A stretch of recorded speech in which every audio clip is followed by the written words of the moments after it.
Well, in my opinion, there are friends that will come and go, and so many times we put our friends before our families. But at the end of the day, it's always your family that is still there. Your family is always the one that's going to be by your side, and we're not always going to get along with our families, but they're our blood, and so therefore we should make every effort to have the best relationships with them that we possibly can, because they are our family and there's no one else that can replace those people. Friends are important. I think it's really important that your friends, they really represent who you are as a human being, and you can be judged based on who you associate with. And so you need to have friends that are of a high caliber and that are good people that keep you on the straight and narrow path, because when you have friends that bring you down constantly and hurt your reputation, you're not going to benefit from that. And so you need to make sure that you're surrounding yourself with positive people who make you feel important and loved, and who are willing to give to you as much as you're willing to give to them. There's nothing more humbling than being able to give back to people without receiving anything in return. And so I always strongly encourage my students to be a part of our community and do things for others without getting any type of monetary compensation or anything, because I think that once we go out into the community and give back that we realize how blessed we are, because sometimes we think that we have it bad, but it's not until we actually can witness things in our community and people out there that we can see how blessed we truly are, because there's always someone that has a much bigger challenge in their life than we do, and it's just extremely rewarding to do things for others. My grandmother is a breast cancer survivor, as well as my husband's grandmother, and then just so many friends in my church and in our community I can't even count that have had breast cancer. Some have lived, some have died. It seems to be one of those things that affects so many of my students, and it's something that I think everyone can relate to in some way. I love being able to have a community-wide project where kids can see what they're able to accomplish if they just join together for a common cause. And so, because we've all been so affected by it and we will continue to be affected by it,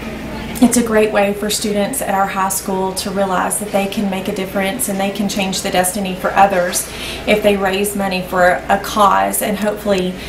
we're able to help out with some early detection with breast cancer and save some lives in turn. Honestly, I wasn't really sure what I wanted to do, and I originally went to college to be a teacher right out of high school, and then got into a different career where I started making a lot of money, and I couldn't see how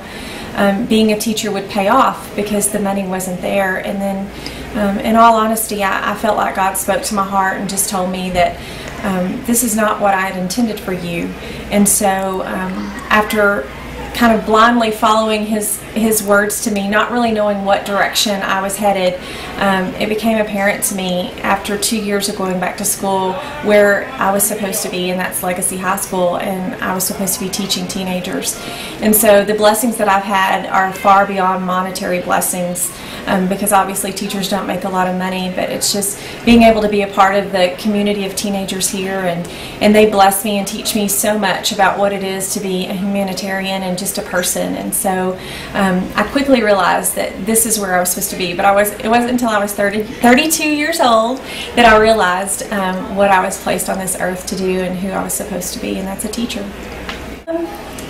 A lot of the lessons that I teach in class is equality, and I know that's kind of an overused statement, but in that in America we're this melting pot of all this different diversity, and how we should embrace each other's cultures and grow from each other's cultures, and how we should really bridge that gap to love each other completely and totally. Another thing that I'm really try to teach students in the classroom is their reputations and how they represent themselves in public and also in or on social media sites, knowing that those things will come back to haunt you. And so just trying to help them be better human beings where they are respectable in the community, they give back, and they love each other without judgment based on race, color, religion, or sex or age even. And so just figuring out who they are, loving and accepting each other for who they are, and then growing and giving back from that.